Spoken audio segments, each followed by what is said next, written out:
Cuentos del Abuelito. Hey guys, welcome back to another video.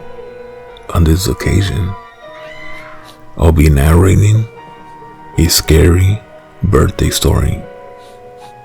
If you like these type of stories, leave a like and a comment for support and all that type of thing. And with all that being said, let's get to it. I pulled up to the little house on Birchwood Lane, feeling very pleased that I had found it so easily. A gigantic bouquet of flowers sat beside me. I took it into my hands and, with a bouncy pep in my step, made my way to the front door. After only a couple of knocks, the door opened to reveal a stunning brunette with dark eyes and a beautiful physique. She shivered slightly in the fall air and said, "Can I help you?" "Yes," I said cheerfully. "I have a delivery for Miss Caroline Lupinski. Is she home?" The woman narrowed her eyes and cocked her head to the side. "I'm Caroline. Delivery?" "Yes, ma'am," I said. "Your grandma sent you some flowers for your birthday. Happy birthday, by the way." Her eyes widened before welling up some tears. "Is this some kind of a joke?" she asked softly. I frowned. "No, ma'am," I said. "A woman came into my shop and said she was your grandma. Adele. I think she said her name was." I held up the bouquet. "She chose all the flowers herself, told me exactly what to put in here, and asked me to hand deliver them to you on this date exactly." The woman turned her eyes skyward, as if she were in prayer. A single tear broke loose and ran down her cheek. "I don't believe this," she said. "You have to be joking." "I can promise you I'm not, miss. I'm sorry if I've upset you. I can go if you..." No, it's all right," she said. Would you come in for a moment?" I hesitated, but finally agreed with the sure. She brought me into a charming, sunlit living room where a large fireplace adorned one wall. My eyes were drawn to the mantel where some pictures had been arranged with the greatest of care. "There she is," I said, pointing to one of the photos. "Your grandma. This is a lady that came into my shop." "Oh God," Caroline spouted. She brought her hands together in front of her face. "Please sit down, Derek," I said. "Thank you." I took a seat on the sofa, holding the bouquet in front of me. "You can put the flowers on the table. I'll grab a vase in a second," Caroline said, lowering herself into a nearby armchair. "But first," she continued, "I need you to tell me everything." "What do you mean?" I asked, furrowing my brow. "When that woman, my grandmother, came into your shop," she paused for a moment. I could tell by the quiver of her lips that she was fighting a burst of emotion. At last, she regained her voice. "I need you to tell me exactly what happened." I pursed my lips and rubbed my knees as the image of the day came to mind. "Well," I said, "I guess it was pretty straightforward. It was a slow day, and this little old lady came in and said her granddaughter was turning 24 in a week, and could she please pick out some flowers so I could make her a bouquet. And so I followed her around the store. She picked her flowers and told me to hand deliver them in a week." I was so touched by her that I paid for the flowers myself, although she insisted she would pay for them. But I told her that It would be my pleasure. She smiled and laughed. Caroline leaned forward. And it was definitely the woman from that picture over there? As God is my witness, I said. Why? Caroline was silent. She slowly rose from her seat and began to wander toward the picture. I don't know how to tell you this, she said. She inhaled sharply and turned to face me. My grandmother, the woman you saw, is dead. I straightened up. Oh my God, I said. I'm so sorry, I had no idea. It must have happened so recently. Yes, she said. But you said she came in a week ago. Yes, I said. I have it logged in my system that she came in and made her purchase exactly a week ago today. Caroline was visibly shaken now. She stared intensely into my eyes. The funeral was 2 weeks ago. My jaw dropped. I don't, She cut me off mid-stammer. Her tears flowed freely now as she flopped down onto the sofa beside me. I want so badly to believe what you're telling me.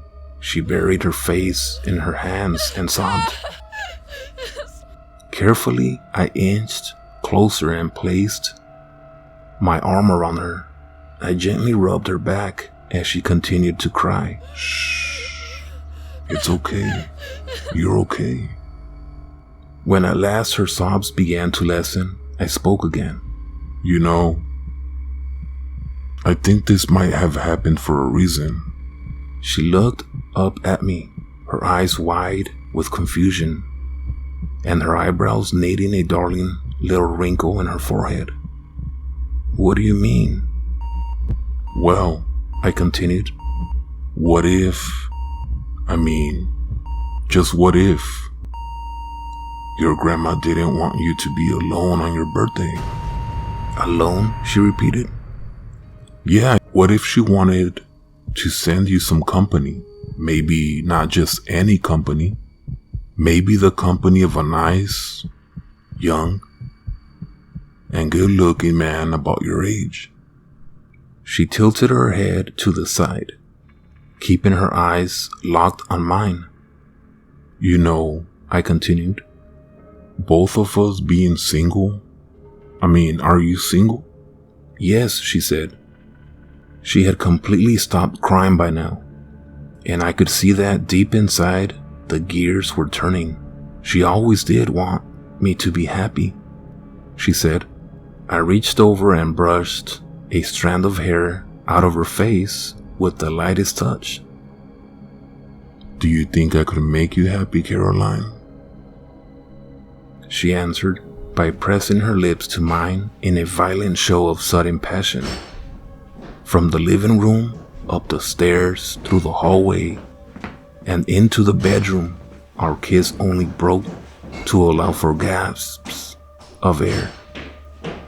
There wasn't a single wall the whole way that one of us hadn't slammed the other against in a fit of carnal hunger. What ensued was the hottest, filthiest, most bestial fuck session I'd ever encountered. Since I'd first started playing this trick, it was simple enough. I'd start by rifling through the obituaries section of the local newspaper. I'd look for the ones with pictures of the deceased and then Facebook stalk their list of family members, hoping to find a hot daughter or niece or granddaughter. In this case, Caroline. Caroline was particularly convenient. With her grandma dying just 2 weeks before her birthday, I wished they'd all work out this clean. Besides, she was hot as fuck. I laid smiling, smoking a cigar, and drinking my favorite whiskey, feeling accomplished of what I had done. I lay basking in the afterglow of my latest conquest with Caroline, resting her head on my chest, a far cry from the blubbering mess she'd been downstairs. She now hummed a blissful little tune as she absently traced circles on my skin with her finger. All in all, I'd say she was having a pretty good birthday, possibly the best in recent memory. It was then that an old familiar feeling took over me, as it always did in these situations. "Hey," I said, "I've got to piss like a racehorse. Where's your bathroom?" She smiled sweetly, pointed out the way, and sent me off to my destination with a kiss. I took my cup of whiskey, and I didn't realize that night had fallen during our little romp, and was momentarily startled by the darkness of the hallway.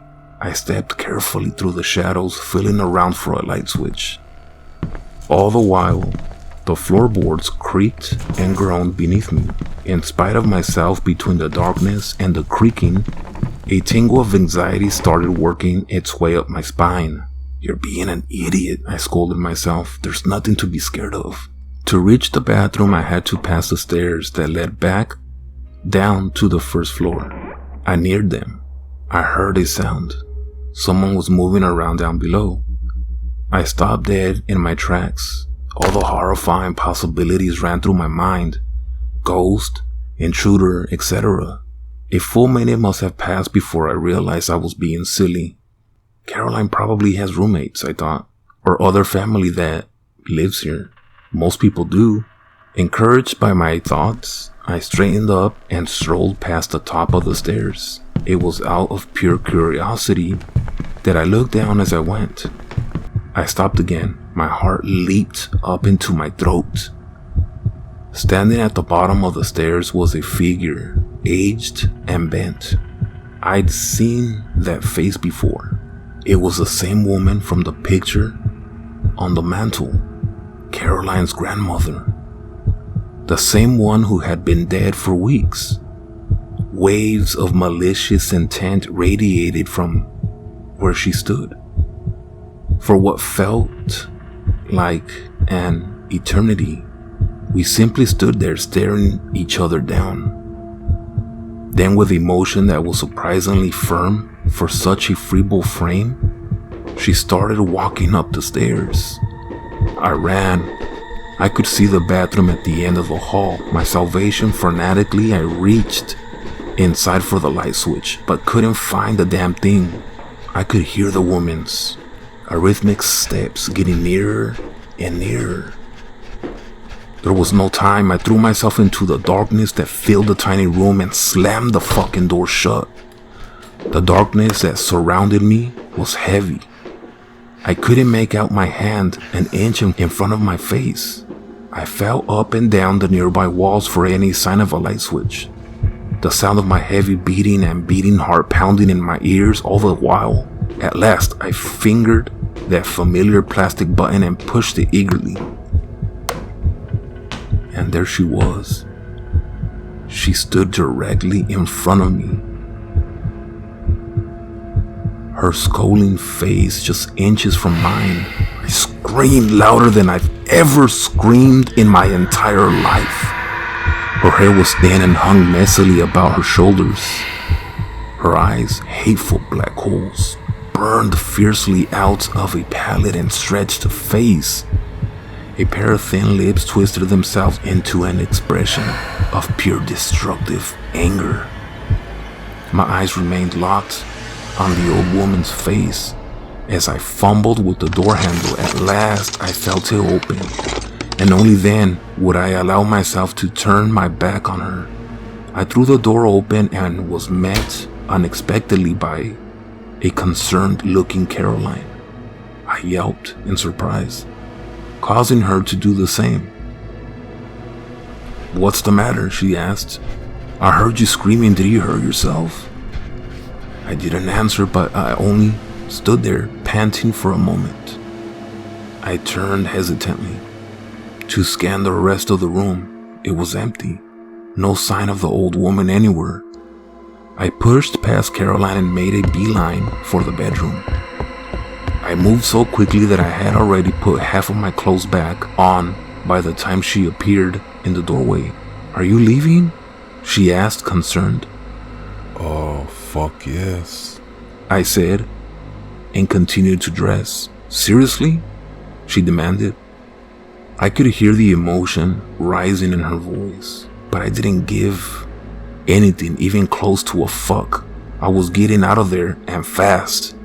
I could hear Caroline spouting obscenities and declaring her birthday ruined as I bounded down the stairs and out the front door.